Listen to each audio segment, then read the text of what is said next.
नमस्कार मित्रो.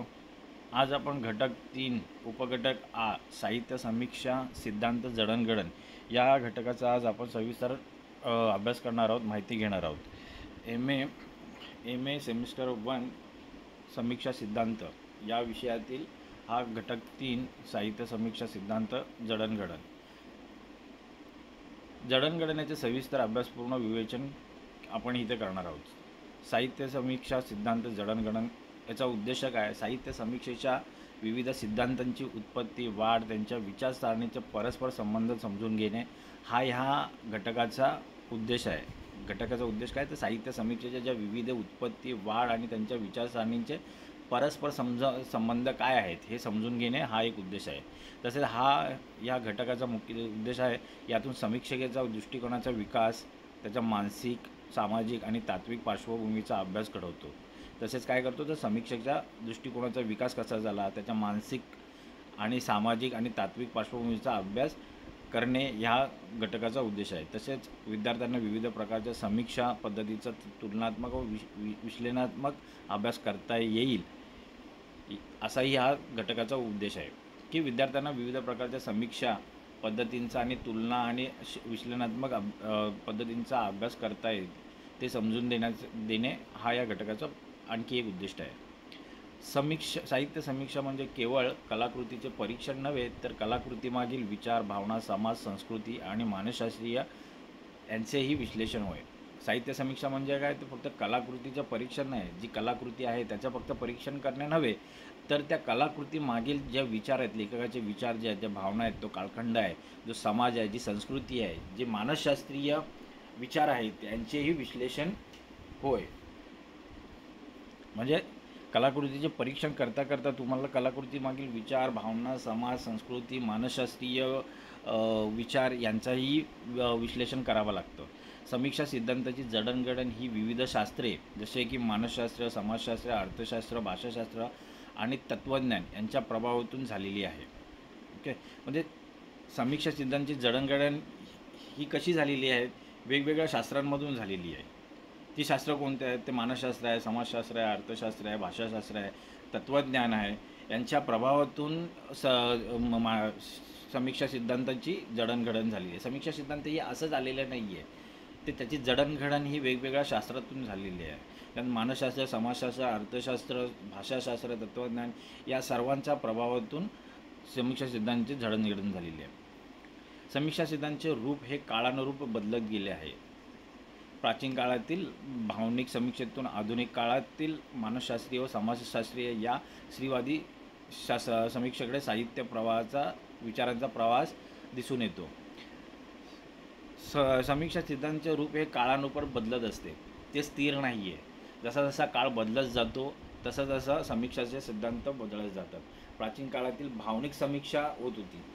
प्राचीन काळात कलाकृतींची जी समीक्षा होती ती भावनांतून होत होती. पुढे ती आधुनिक काळात मानसशास्त्र, समाजशास्त्र, स्त्रीवादी अशा शास्त्रांचा आधार घेऊन या शास्त्रांच्या विचारातून ती समीक्षा केली गेल्याचं दिसून येतं. मानसशास्त्रीय समीक्षा सिद्धांतांची जडणघडण. आता ही मानसशास्त्रीय समीक्षाची समीक्षा आहे, त्या सिद्धांताची जडणघडण कशी झाली? तर मानसशास्त्रीय समीक्षा कलाकृती, लेखक, पात्र यांच्या मनोवृत्तीचा अभ्यास करते. या पद्धतीत साहित्य हे मनाचे प्रतिबिंब मानले जाते.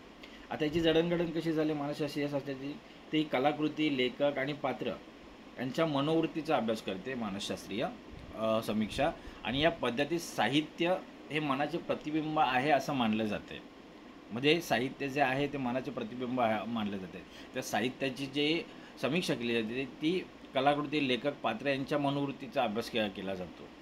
ओके, सायकोलॉजीचा अभ्यास केला जातो आणि त्या पद्धतीत मनाचे प्रतिबिंब आहे असं मानलं जातं. प्रमुख टप्पे आहेत की डे ॲनिमिया, ॲरिस्टॉटलचा जो ग्रंथ आहे De Anima on the soul, हा ॲरिस्टॉटलचा ग्रंथ मनाच्या कार्यांचे पहिले शास्त्रीय विवेचन मानला जातो.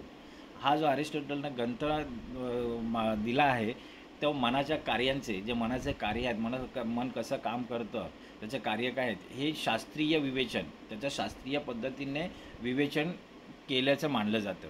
त्याने मनाचे 3 स्तर सांगितले: वनस्पती मन, प्राणी मन आणि मानव मन.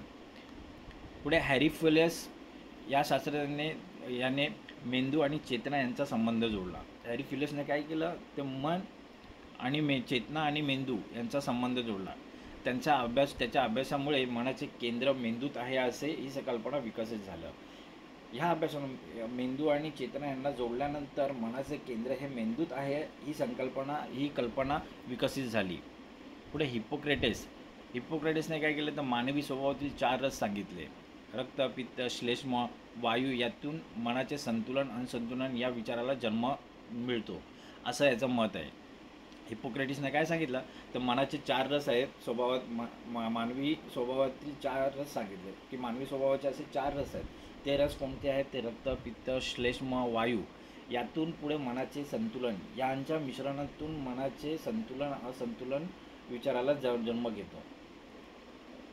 नंतर मग पुढे सिग्मंड फ्राईड या शास्त्रज्ञाने फ्राईड हा मानसशास्त्रीय समीक्षेचा जनक मानला जातो. फ्राईडला मानसशास्त्रीय समीक्षेचा जनक मानले जाते. त्याने मनुष्याच्या गूढ शक्तींचा सबकॉन्शियस माइंड याचा अभ्यास केलेला दिसून येतो. फ्राईडच्या मते 3 मानसिक प्रक्रिया आहेत. फ्राईडने 3 मानसिक प्रक्रिया सांगितलेल्या आहेत. सबोध कॉन्शियसनेस आपण जे जाणतो ती मनस्थिती म्हणजे सध्याची जी जागृत मनाची जी स्थिती आहे जे जाणतोय ती मनस्थिती म्हणजे सबोध मन. बोधपूर्व म्हणजे प्री कॉन्शियसनेस ज्या गोष्टी आठवणीत आहेत पण सध्या जाणीवेत नाही आहेत. म्हणजे अशा गोष्टी ज्या आपल्या आठवणीत आहेत पण ते प्रेझेंटमध्ये जाणीवेत नाही आहेत. परत अबोध मन अनकॉन्शियसनेस माइंड ज्या भावना, इच्छा आणि प्रवृत्ती दडलेल्या असतात. या सबकॉन्शियस माइंड अनकॉन्शियस माइंड म्हणजे काय की ज्या भावना, इच्छा आणि प्रवृत्ती आहेत त्या दडलेल्या असतात या मनामध्ये. फ्राईडच्या मनाच्या 3 संस्था आहेत. ईद तत् मूलभूत प्रवृत्तींचे केंद्र भूक, इच्छा, क्रोध. ज्या मूलभूत मानवाच्या ज्या मूलभूत प्रवृत्ती आहेत त्यांचे केंद्र आहेत. जे भूक, इच्छा, क्रोध हे कसे मूलभूत आहेत मानवाचे प्रवृत्ती.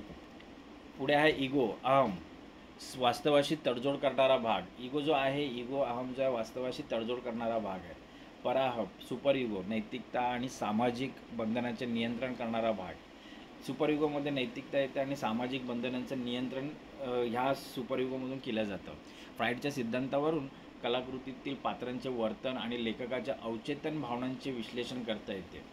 फ्राईड यांच्या सिद्धांतावरून काय करतात तर कलाकृती आहे, कलाकृतीतील जे पात्र आलेले आहेत त्यांच्या वर्तन आणि लेखकाच्या अवचेतन भावनांचे विश्लेषण केले जाते. म्हणजे जे कलाकृतीतील पात्रांचं वर्णन कसं केलेलं आहे, लेखकाच्या अवचेतन म्हणजे लेखकाने कोणत्या मानसिकतेने लिहिलेलं आहे या भावनांचे विश्लेषण करता येते फ्राईडच्या सिद्धांतांवरून. झाक लाकाने फ्राईडच्या विचारांना भाषाशास्त्राशी जोडले.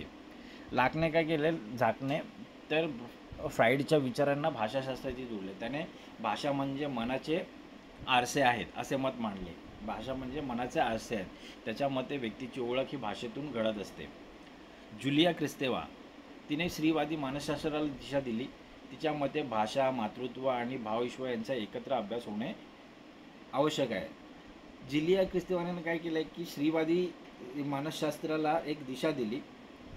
तिच्या मते भाषा, मातृत्व आणि भावविश्व यांचा एकत्रितपणे अभ्यास होणे फार गरजेचं आहे असं तिचं मत आहे. पुढे मार्क्सवादी समीक्षा विचारांची जडणघडण झाली. मार्क्सवादी समीक्षा कार्ल मार्क्स आणि फ्रेडरिक एंगेल्स यांच्या विचारांवर आधारित आहे. मार्क्सवादी समीक्षा कुणावर आधारित आहे तर कार्ल मार्क्स आणि फ्रेडरिक एंगेल्स यांच्या विचारांवर ते आधारित आहे. या पद्धतीत साहित्य हे आर्थिक, सामाजिक वर्गसंघर्षाचे प्रतिबिंब मानले जाते. साहित्य काय मानलं जातं ते आर्थिक, सामाजिक आणि वर्गसंघर्षाचे प्रतिबिंब मानले जाते. साहित्य हे केवळ सौंदर्याचे नव्हे तर सामाजिक परिवर्तनाचे साधन आहे. साहित्य हे केवळ सौंदर्याचे नव्हे तर समाज परिवर्तनाचे साधन आहे. साहित्य हे कसलं साधन आहे तर हे समाजाला परिवर्तन करण्याचं एक साधन आहे. ते फक्त संदर्भाच्या गोष्टी करत नाहीत, संदर्भालाच फक्त पुढाकार देत नाहीत तर ते समाजाचं परिवर्तन करण्याचंही साधन आहे. या विचारसरणीचे मत आहे. याची काही मुख्य तत्वे आहेत. वर्गसंघर्ष हे इतिहासाचे मूळ आहे. आर्थिक संरचना संस्कृती व साहित्य ठरवते. आर्थिक संरचना काय ठरवते? संस्कृती आणि साहित्य. आर्थिक संरचना चांगली असेल, ज्या पद्धतीची असेल त्या पद्धतीची संस्कृती आणि साहित्य येते.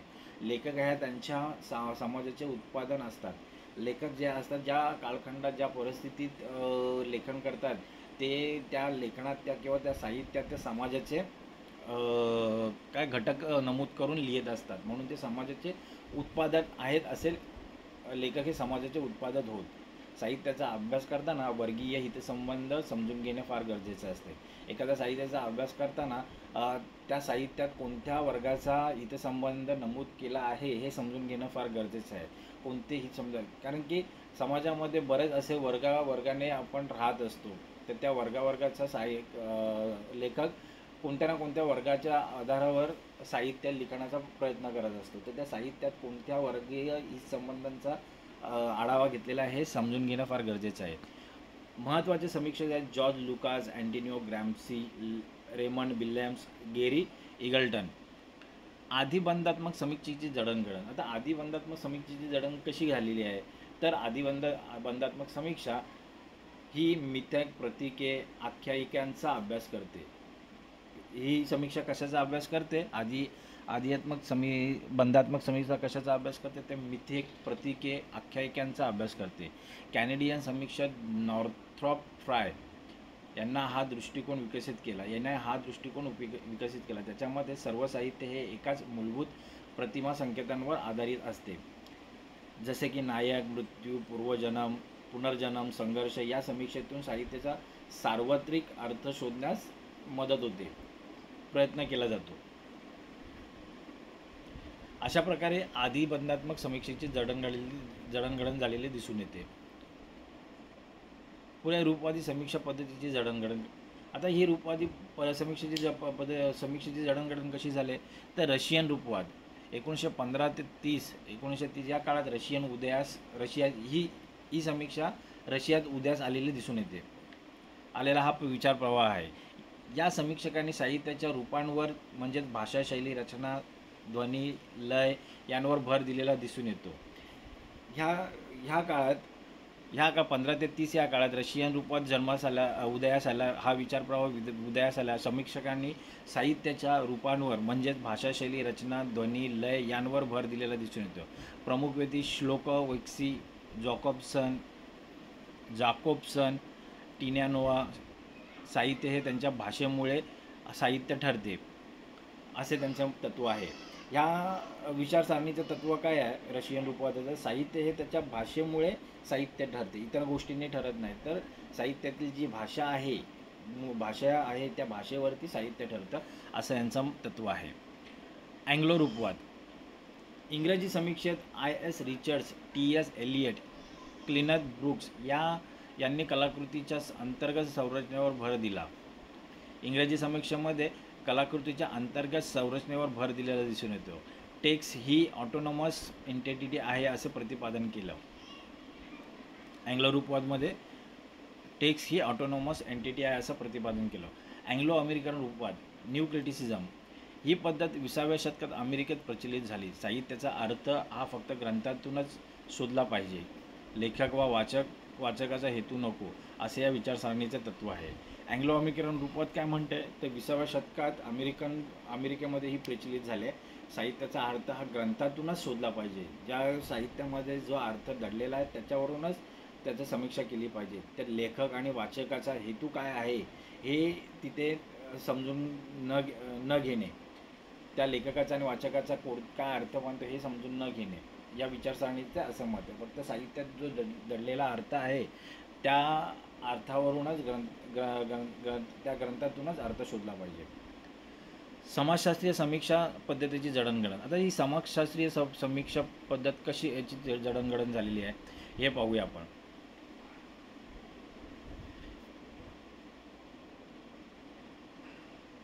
ही समीक्षा साहित्याला समाजाचे आरसे मानते. साहित्य आणि समाज यांचा परस्पर संबंध अधोरेखित करते.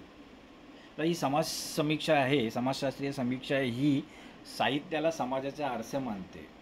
ओके, म्हणजे साहित्य समाजाचे रूप दाखवण्याचा प्रयत्न करत असते, प्रतिबिंब असं मानले जाते. साहित्य आणि समाज यांचा परस्पर संबंध अधोरेखित करते ही पद्धत. जॉन स्टुअर्ट मिल याने स्वातंत्र्य आणि व्यक्तिस्वातंत्र्य या समाजातील नैतिकतेचा महत्त्व अधोरेखित केले. जॉन स्टुअर्ट यांनी काय केलं ते स्वातंत्र्य आणि व्यक्ती स्वातंत्र्य समाजातील नैतिकतेचं महत्त्व अधोरेखित केलेलं दिसून येतं. व्हर्जिनिया वुल्फ तिने स्त्रियांच्या जीवनातील बंधने, समाजातील विषमता आणि सर्जनशीलतेचा अभ्यास केला. A room of one's own हे तिचे प्रसिद्ध पुस्तक आहे. व्हर्जिनिया वुल्फने काय केलं तर स्त्रियांच्या जीवनातील जे बंधनं आहेत, जे समाजातील विषमता आहे किंवा स्त्रियांमध्ये जी सर्जनशीलता आहे याचा अभ्यास केला. मार्गारेट मीड तिने समाजशास्त्रीय दृष्टिकोनातून संस्कृती व वर्तनाचा अभ्यास केला. आता मार्गारेट मीड यांनी काय केलं तर समाजशास्त्रीय दृष्टिकोनातून संस्कृती आणि वर्तनाचा अभ्यास केलेला दिसून येतो. केट मिलेटचे पुस्तक सेक्स्युअल पॉलिटिक्स स्त्रीवादी आणि समाजशास्त्रीय समीक्षेचे मूलभूत ग्रंथ मानले जातात. ओके. बेट्टी फ्रीडन हिने काय केलं तर फेमिनियम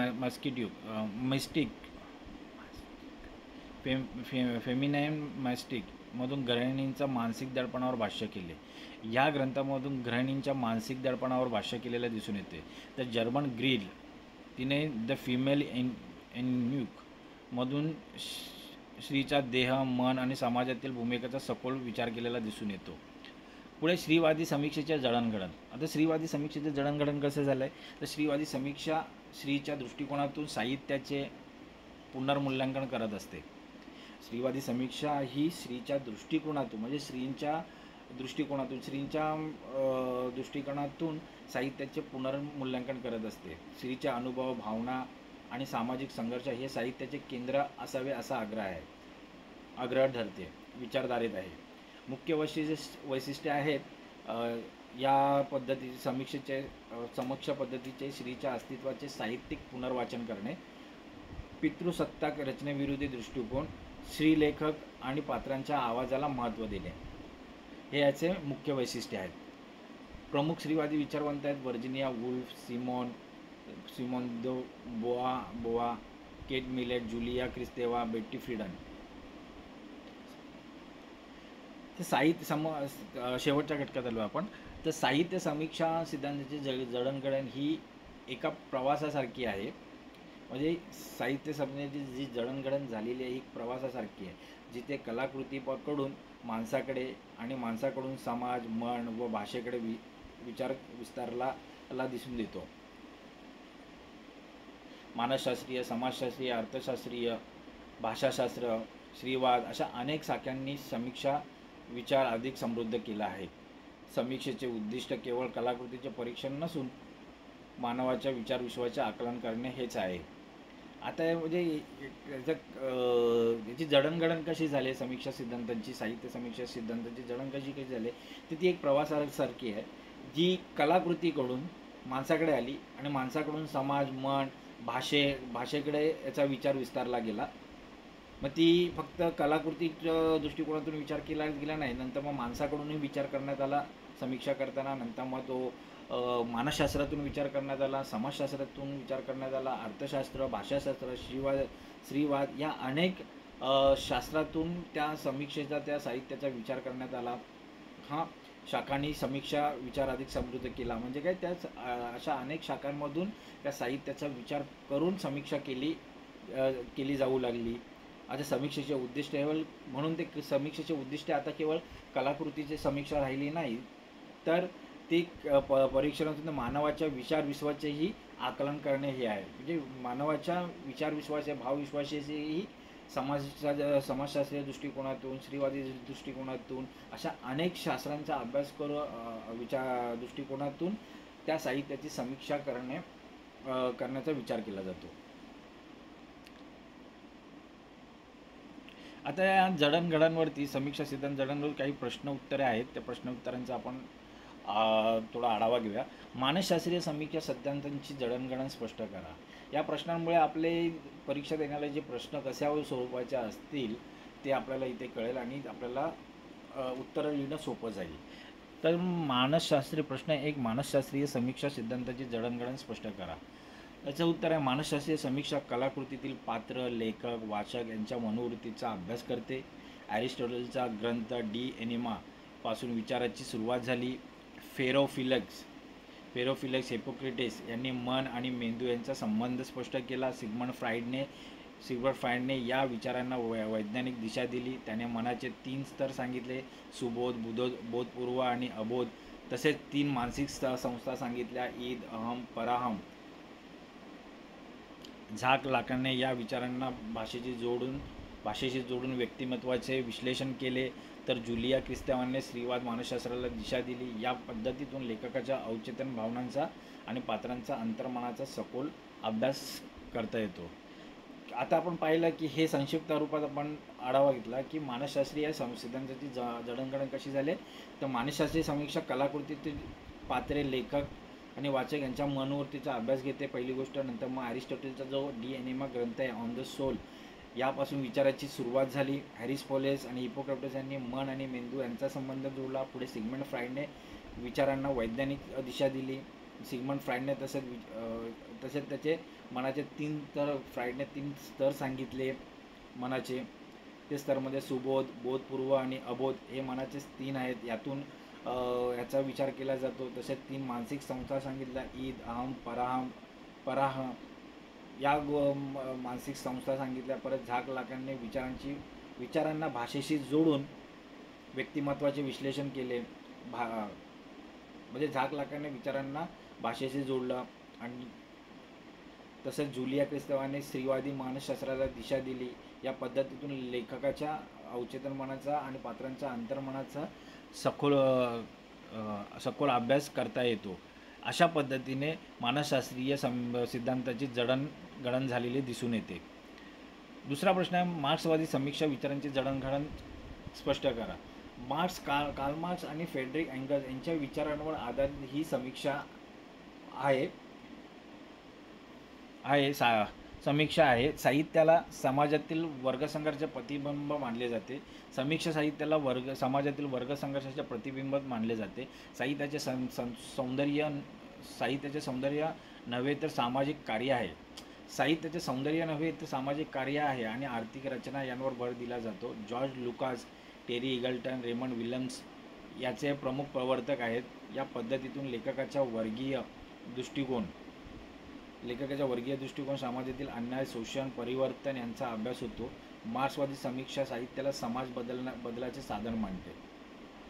आता ह्याची मार्क्सवादी समीक्षेची जडणघडण कशी झाली, तर ह्याचे जे प्रवर्तक आहेत किंवा जे ही विचारधारा त्यांनी दिलेली आहे, ते कार्ल मार्क्स आणि अँड्रे फेंगलिंग यांच्या विचारांवर आधारित ही साहित्य समीक्षा आहे. ती साहित्याला समाजातील वर्गसंघर्षाचे प्रतिबिंब मानते असं यांचं म्हणणं आहे. साहित्य हे सौंदर्य नव्हे तर सामाजिक कार्य आणि आर्थिक रचना यांवर भर दिलेला आहे. जॉर्ज लुकास जे प्रवर्तक आहेत, लुकास, इगल्टन, रेमंड विल्यम्सन हे याचे प्रमुख प्रवर्तक आहेत. या पद्धतीतून कार्ल मार्क्स या समीक्षा पद्धतीतून लेखकाच्या वर्गीय दृष्टिकोन, समाजातील अन्याय, शोषण आणि परिवर्तन यांचा अभ्यास केलेला दिसून येतो. मार्क्सवादी समीक्षा साहित्याला समाज बदलण्याचे साधन मानते. त्या अशा प्रकारे मार्क्सवादी समीक्षेच्या विचारांची जडणघडण झालेली दिसून येते. रूपवादी समीक्षा पद्धतीची जडणघडण कशी झाली, तर रूपवादी समीक्षा ही साहित्याच्या रचना, शैली, लय, भाषेंवर भर देणारी पद्धत आहे. कशी आहे ही समीक्षा, ते साहित्याच्या रचना, शैली, भाषांवर. ही रशियावाद आहे. रशियात जो त्याचा जन्म झाला 1915 आणि 1930 आणि ही साहित्याच्या रचना, शैली, भाषांवर भर देणारी पद्धत आहे. रशियन रूपवाद जॅकोबसन आणि शक्लोव्स्की हे याचे प्रवर्तक आहेत. यांनी भाषेच्या वैशिष्ट्यांमुळे साहित्य वेगळं ठरते असे यांचं मत आहे. अँग्लो रूपवाद या रिचर्डसन, टी.एस. इलियट यांनी ग्रंथाच्या अंतर्गत रचनेवर भर दिलेला दिसून येतो. अँग्लो अमेरिकन रूपवाद, न्यू क्रिटिसिझम, हे कलाकृती स्वयंपूर्ण ऑटोनॉमस मानली जाते. कलाकृती ही कशी मानली जाते, स्वयंपूर्ण ऑटोनॉमस मानली जाते. या पद्धतीत लेखकाचे जीवन व वाचकाचा हेतू गौण तर ग्रंथच केंद्रबिंदू असतो. ते या अँग्लो अमेरिकन रूपामध्ये काय म्हटलेलं आहे, ते ग्रंथकामध्ये इतर गोष्टींचा लेखक आणि वाचक यांना महत्त्व न देता ग्रंथामध्ये जो गुढार्थ आहे त्यालाच महत्त्व देणं गरजेचं आहे. तोच केंद्रबिंदू आहे. ग्रंथच हा केंद्रबिंदू आहे असं यांचं मत आहे. तर अशा प्रकारे रूपवादी समीक्षाची जडणघडण झालेली दिसून येते. पुढे स्त्रीवादी समीक्षा पद्धतीची जडणघडण कशी झाली ती पाहूया. स्त्रीवादी समीक्षा ही पितृसत्ताक आहे. पितृसत्ताक समाजरचनेविरुद्ध उभी राहिलेली विचारधारणा आहे. म्हणजे स्त्रीवादी समीक्षा ही पितृसत्ताक समाजरचनेविरुद्ध उभी राहिलेली विचारधारा आहे. व्हर्जिनिया वुल्फच्या रूम ऑफ वन्स ओन पासून या विचारांचा प्रारंभ झाला. Simone de Beauvoir, Kate Millett, Friedan Julia Kristeva यांनी या विचारांना पुढे नेले. ही पद्धत स्त्रीचे अनुभव, भावना, समाजातील स्थान यांवर लक्ष केंद्रित करते. साहित्याला स्त्रीच्या दृष्टिकोनातून नव्याने समजून घेण्याचा प्रयत्न यात दिसून येतो. ते स्त्रीवादी समीक्षाची जडणघडण कशी झाली ते ही स्त्रीवादी ही पितृसत्ताक आणि समाजरचनेविरुद्धची विचारधारा आहे. व्हर्जिनिया वुल्फ यांनी a room of one's own या ग्रंथापासून या विचारांचा प्रारंभ केला. पुढे Simone Beauvoir, Kate Millett, Friedan Julia Kristeva यांनी या विचारांना पुढे नेलेलं दिसून येतं. ही पद्धत स्त्रीचे अनुभव, भावना, समाजातील स्थान, विषमता यांवर लक्ष केंद्रित करते. साहित्याला स्त्रीच्या दृष्टिकोनातून नव्याने समजून घेण्याचा प्रयत्न यात केलेला दिसून येतो. म्हणजे या समीक्षेत साहित्याला स्त्रीच्या दृष्टिकोनातून पाहण्यात येतं, पाहून नव्याने समजून घेण्याचा प्रयत्न केला जातो. त्या साहित्यामध्ये स्त्रीची भूमिका काय, स्त्रीचे स्थान काय आहे, त्या दृष्टिकोनातून त्या साहित्याची समीक्षा केली जाते. अशा प्रकारे ही स्त्रीवादी समीक्षा पद्धतीची जडणघडण झालेली दिसून येते. प्रश्न 5, समाजशास्त्रीय समीक्षा पद्धतीचे वैशिष्ट्ये सांगा. तर समाजशास्त्रीय समीक्षा पद्धतीचे वैशिष्ट्य काय आहे की ही समीक्षा साहित्याला समाजाचे आरसे मानते. ही समीक्षा जी आहे, ही समीक्षा पद्धत आहे, ही साहित्याला समाजाचे आरसे मानते. John Stuart Mill, Virginia Woolf, Margaret Mead, Kate Millett, Betty Friedan, Germaine Greer यांनी या विचारांना दिशा दिलेली दिसून येते. साहित्याचे सामाजिक, सांस्कृतिक, आर्थिक पार्श्वभूमीशी संबंध जोडून त्याचे विश्लेषण केले जाते. म्हणजे ह्या समाजशास्त्रीय समीक्षा पद्धतीचे वैशिष्ट्य काय ती साहित्याचे सामाजिक, सांस्कृतिक, आर्थिक पार्श्वभूमीशी संबंध जोडून त्याचे विश्लेषण केले जाते. या पद्धतीतून समाजातील बदल, वर्गभेद, स्त्री पुरुष विषमता या संस्कृतीचे परिणाम समजून घेता येते. पुढे अशा प्रकारे समाजशास्त्रीय समीक्षा पद्धतीची वैशिष्ट्ये सांगण्यात येतात. लघुत्तरी प्रश्न आहेत काही. डी ॲनिमा ग्रंथाचे लेखक कोण आहेत? ॲरिस्टॉटल. फ्राईडने सांगितलेल्या 3 मानसिक प्रक्रिया कोणत्या? मानसिक प्रक्रिया आहेत सबोधमन, बोधपूर्वमन, अबोधमन. फ्राईडच्या 3 मानसिक संस्था कोणत्या आहेत? ईद, अहम, इगो आणि सुपर इगो. झाक लाकांनी मुख्य मत काय मांडले? भाषा म्हणजे मनाचे आरसे असे झाकने मांडले. मार्क्सवादी समीक्षा कोणत्या तत्वावर आधारित? वर्गसंघर्ष आणि समाजातील आर्थिक रचनेवर आधारित आहे. रशियन रूपवादाचे प्रमुख प्रवर्तक कोण? श्लोकावस्की आणि जाकोबसन हे रशियन रूपवादाचे प्रमुख वर्तक आहेत. स्त्रीवादी समीक्षेची सुरुवात कुणी केली? व्हर्जिनिया वुल्फ यांनी केली. नॉर्थॉर्प फ्राय कोणत्या समीक्षेशी संबंधित आहेत? आधी बंधात्मक समीक्षेचे संबंधित आहेत. द फेमिनियम मिस्टिक हे कुणी लिहिले? बेट्टी फ्रीडन यांनी लिहिले. फेमिले एन्ज्युक हे ग्रंथाच्या लेखिका कोण? German Greer. आता बहुपर्यायी प्रश्न आहेत. डे ॲनिमा ग्रंथ कोणी लिहिला? ॲरिस्टॉटल. ईद, इगो, सुपर हे कोणी मांडलं? फ्राईड. सिग्मंड फ्राईडने मांडले. भाषा म्हणजे मनाचे आरसे झाक लाकन यांनी सांगितले. सेक्शुअल पॉलिटिक्स हा ग्रंथ कोणी लिहिला? केट मिलेट यांनी लिहिला. रशियन रूपवाद कोणत्या काळात उदयास आली? 1915 ते 30 मध्ये. मार्क्सवादी समीक्षेचे मूळ तत्व काय? वर्गसंघर्ष. A room of one's own हे कुणी लिहिले? Virginia wolf. आर्किटेक्चरल क्रिटिसिझम हे जनक कोण आहेत? नॉर्थॉर्प फ्राय. द फेमिनियन मिस्टिक हे ग्रंथ कोणी लिहिले? ग्रंथाचे विषय काय? अच्छा, फेमिनियन मिस्टिक या ग्रंथाने कोणता विषय मांडला? गृहिणींचे मानसिक दडपण. पुढे स्त्रीवादी समीक्षा कोणत्या गोष्टींवर केंद्रित असते? ते स्त्रीचे अनुभव आणि समाजातील स्थान या घटकावर आधारित केंद्रित असते. मित्रांनो, आज आपण हा घटक चांगल्या प्रकारे समजून घेतलेला आहे. साहित्य समीक्षेची जडणघडण कशी होत गेली, कशी काळानुरूप वेगवेगळ्या विचारधारांचा प्रभाव तिच्यावर येत गेला, कसा तो कलाकृतीतून माणसाकडून समाजशास्त्रीय वेगवेगळ्या शास्त्रांमधून त्याची विचार करण्यात आला आणि एक आधुनिक काळामध्ये ते वेगवेगळ्या शास्त्रातून समीक्षा केली जाऊ लागली आहे. हे आपल्याला अशा प्रकारे जडणघडण झालेली दिसून येते. तर मित्रांनो, आज इथेच थांबूया. पुढील घटकामध्ये आपण पुढच्या घटकाचा विचार करूया. धन्यवाद.